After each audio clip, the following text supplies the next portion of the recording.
And it isn't Friday. It's Saturday, August the 29th, 2020. Thank you, Keith, for liberally allowing me to slip a day. I just returned from a week-long drive across America, which I was so fascinated in that I reserved the URL videofromamerica.com, which I think I'm going to launch as one of the first shows on now.tv. Nice. So it's an interesting time, Keith, 2020, August. The FT headline this morning is US stocks have their best month in August 2020 since 1986, led, of course, by the tech stocks, by Silicon Valley. And at the same time, the coronavirus crisis continues to rage. More and more thousands of people are dying.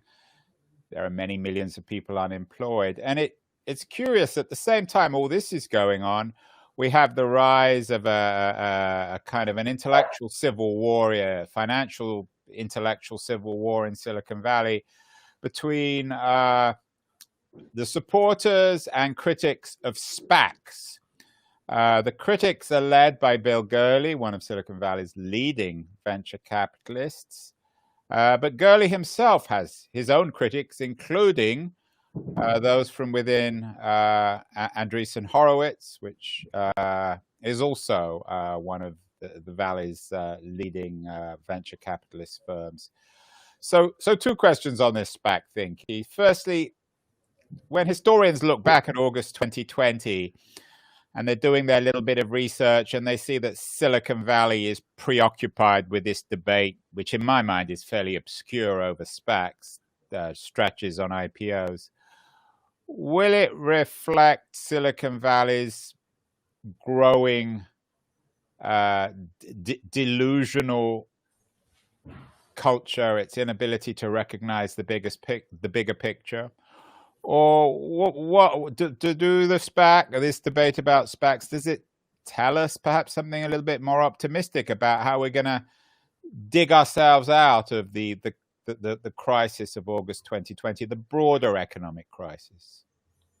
So yeah, the stock market is a good indication of the sophistication of America, because I think in decades past, if we were in the middle of coronavirus, everything would tank. But actually, the sophistication has allowed people to see what's growing as well as what is dying, or what's suffering versus what is benefiting.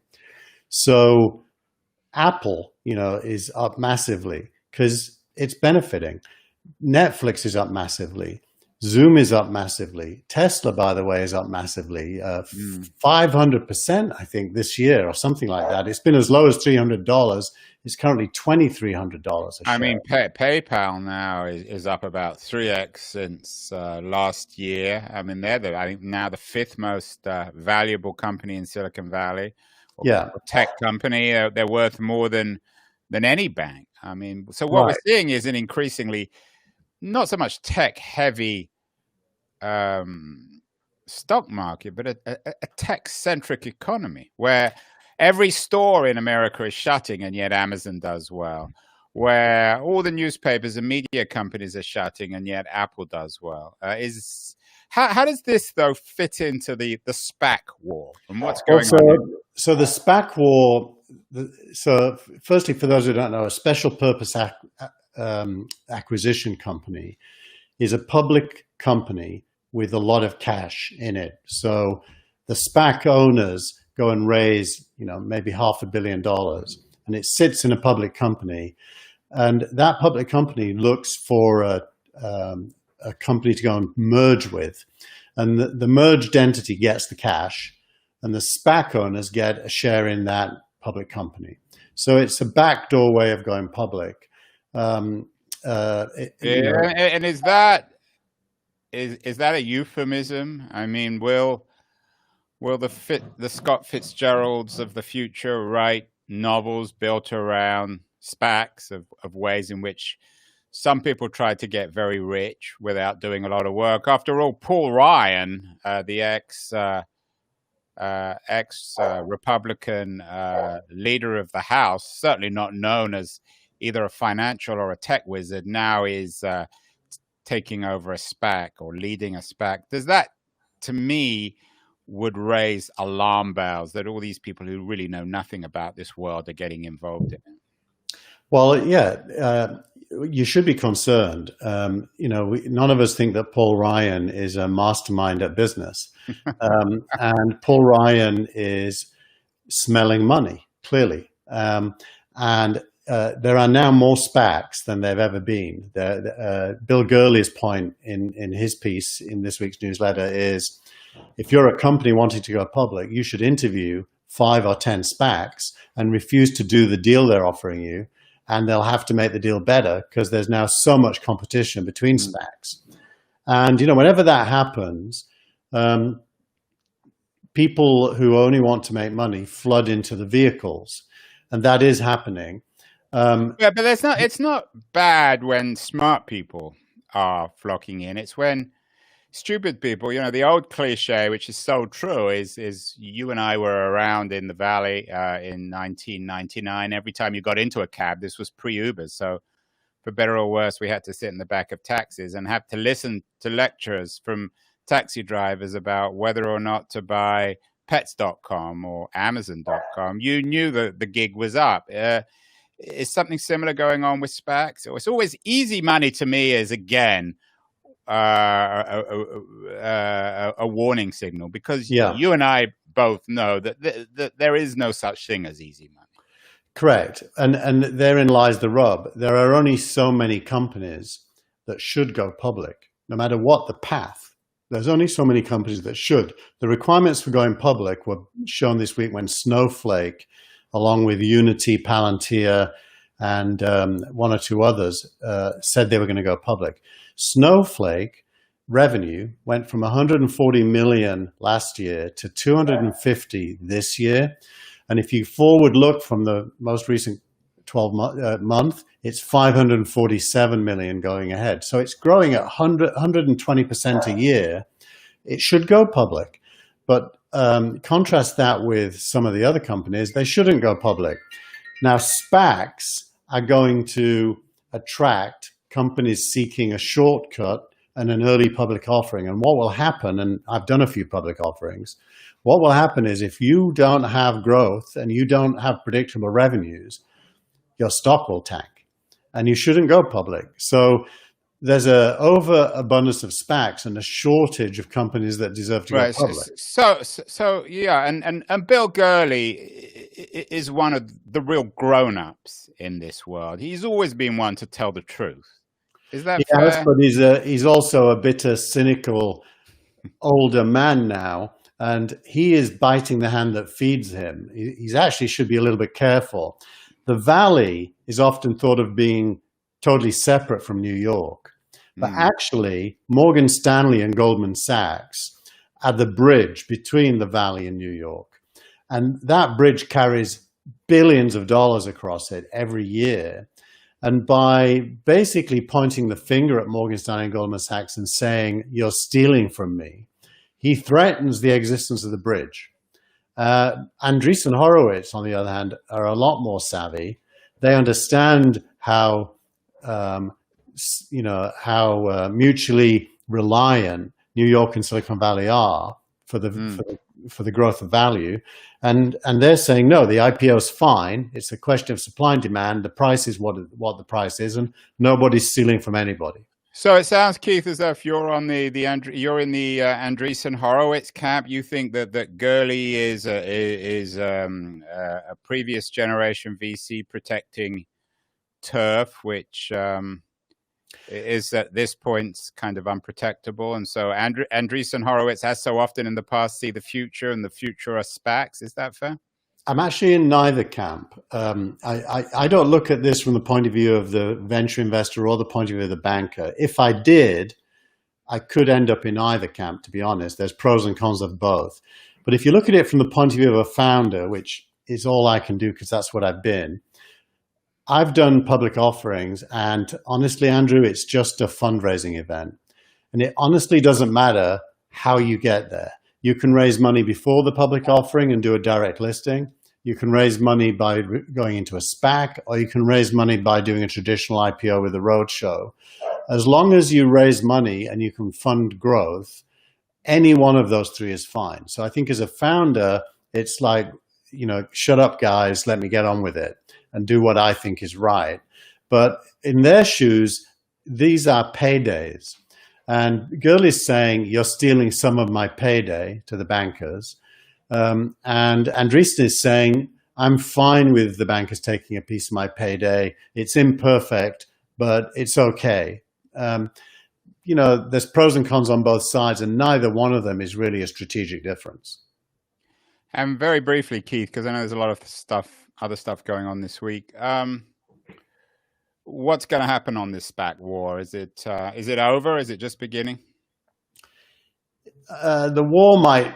It's one of those, what do they call it when there's a shouting war and handbags at dawn rather than a real fight? Cold War. It's one of those. It's a fake war. And it will come and go and ebb and flow as SPACs and direct listings. The NASDAQ applied this week to the NYSE to do direct listings, which is no money raised, but have some money raised, but not through a traditional IPO money raised, but the money coming from Sand Hill Road in like a mezzanine round. So this is not going to go away as a conversation. But if you're a founder, I would say ignore it and just focus on what's right for you and do that.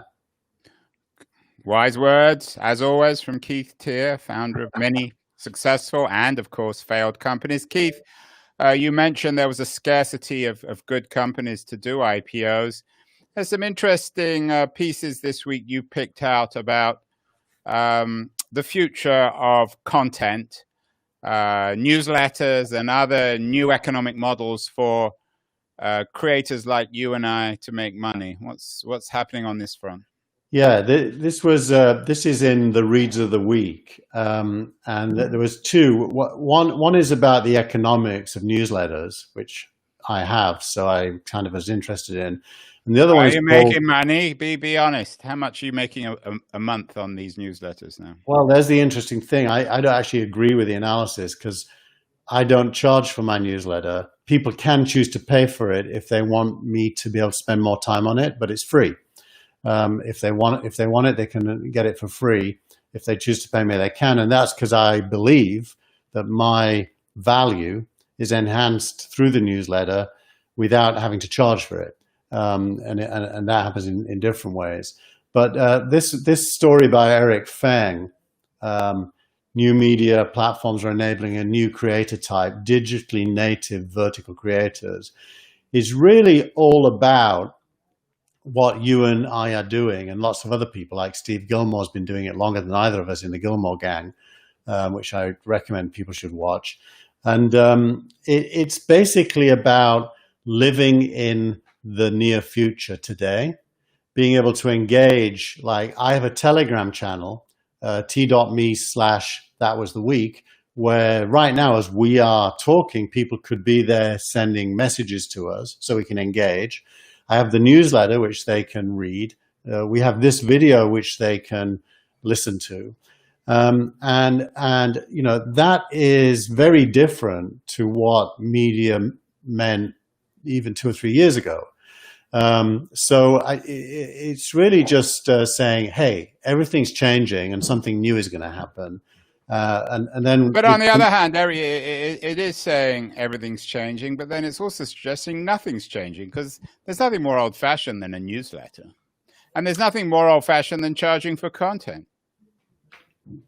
Andrew, I agree with that. What goes around comes around, but because the underlying platforms change, like today, there are probably about 4 billion humans on the earth that you can target with a newsletter. And they almost all of them have smartphones. They certainly have desktops, and some have both. That distribution revolution has taken place for about 10 years. So things that look the same actually aren't the same looked at from a business point of view. the opportunities are now massive compared to what they were, even though the formats might not change that much. And the ability to plug the newsletters into other engagement channels is off the charts, you know, with Twitter and Facebook and Telegram and everything. How does this connect, do you think, to this debate over silence culture? Because after all, some of the biggest names now doing newsletters are people like Andrew Sullivan, who was essentially fired from New York Magazine because of his politically incorrect positions. Do you see the rise of silence culture as being good for the newsletter industry? I think that's a very individual answer. It really depends on the person. So Andrew the person Sullivan, doing the newsletter or the person doing the reading? the person doing the newsletter. I do think anyone that has an audience that gets squeezed out of their previous container, like New York Magazine or whatever, or the Atlantic, can take that audience with them now, or at least a lot of it. The audience has no loyalty to the wrapper. It has. But we've been hearing for 20 years that the New York Times was finished, that a Thomas Friedman, a Maureen Dowd, a David Brooks would be able to manage their own brands, but that's never happened. So is this again another false dawn in the promise of an individualized media platform where individual brands will replace the New York Times or the Atlantic or CNN? You know, I think that's an old debate. What's the guy who went to the radio show, the guy with the glasses and long hair that everyone listens to, the comedian? What's his name? Come on, Andrew. You know it. Anyway, that guy. He went from where to where? He went to satellite radio. He got the biggest paycheck ever. Yeah. And we all know who he is. We know him so well we can't remember his name. But yeah. The shock jock guy. And anyway, he basically satellite radio brand became subordinated to his brand, and it showed the power of the individual. And I think that does happen a lot. And it's not a new thing that it happens. It's an old thing. But I think the tools to enable it now are richer and better than ever before. Like, think of me. I'm not a big brand, but I have a podcast on that goes out on iTunes and Spotify, and all the other places. I have this video on YouTube, Twitter, Facebook, and Twitch, which we're on live right now. I have the newsletter. It's all one thing that I do. It takes a few hours a week. You know, it's amazing that we can do that. Yeah, and I think that's the important thing, is that people 20 years ago, people were launching blogs. And now, as you suggested, the newsletter, which is essentially a blog, a distributed blog, is part of, or should be part of, a broader media strategy, although I think a lot of journalists don't understand that. Finally, Keith, our third big story of the week is the second part of the Apple Epic war. What's happening on that front? Who's winning, Apple or Epic? Apple is certainly winning. Yesterday, Apple followed through on its threat to pull the developer account of Epic, which means that all of Epic's App Store stuff is now dysfunctional. You can't download an Epic app in the App Store. So the platforms are winning. So yeah, the shop owner, it turns out, owns the customers, and the wholesaler, it turns out, has to play by the rules. Otherwise, they're out. So if that's true at Safeway as well, if whoever supplies their potatoes started doing something against Safeway's rules, they'd get a new potato supplier. So it just is what it is, and I don't really know what the logic was behind Epic's attempt to shoplift, as Apple called it. Anyway, I mean, they could never have won. So what was the point? I'd be firing the CEO if I was the shareholders of that company. And finally, before we get to tweet of the week, the Apple Epic thing then is finished. What about TikTok? What's the update on TikTok? TikTok seems as if we have new entrants into the TikTok lottery.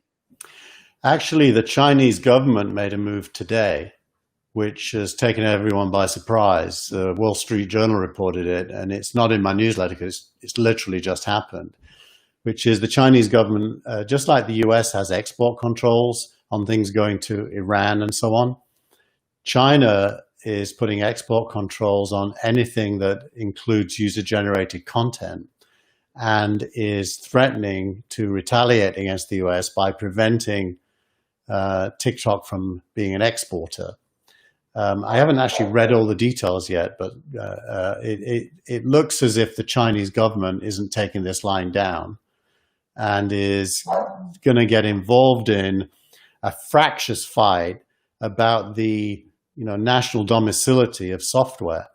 And it feels to me as if software shouldn't have a national domicile in this global era. It's appropriate that software should be global and that nation states should not have any ability to determine where they choose to do business, especially when it's political, as it mostly is. So we've talked about this before, Keith, and I think we disagree.